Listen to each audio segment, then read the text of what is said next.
Ahakoa te whakapae a te ohukai moana ka takahi o rātou tikana hi ka e te rāhui mō rangitahuahua. Ka i te tau toko tonu taua tono a te kāwanatanga i ngā mana whenua o taua rohe e Ngāti Kuri. Anei te ripoata a Eruera Rerekura.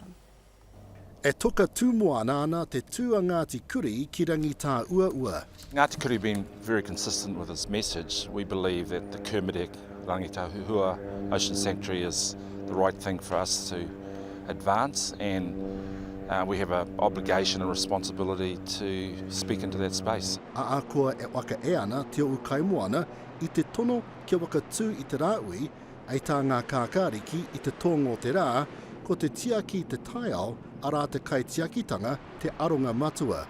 There's a lot of talk about whether you have to choose between the environment and Te Tiriti. That is the wrong way to approach it. We can have both. Locking it out for future generations, my sense is it reflects who we are as culturally, and it's also a great signal to others about our urgency and our responsibilities around protecting ocean environments. Eita Burkhardt e rua ana e ngā uarei e uringa mā rātou. Either you support the sanctuary or you support Te Ohukai Moana. We believe we can't support both, so you've got to take a position on this. Now the bit we want to see is how do we have an and conversation around this. I actually am not an advocate for Tokum's position.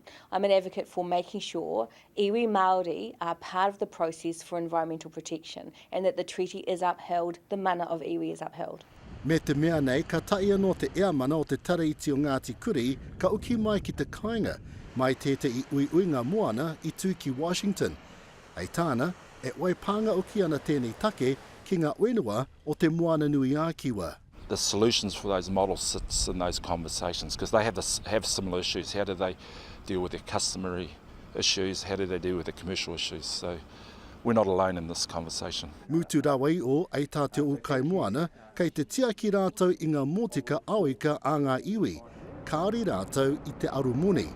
A Eita rātou anō, mā te ture ika e taia tunu ai rātou te tiaki i te moana. Eruere Rerekura, Te Karare.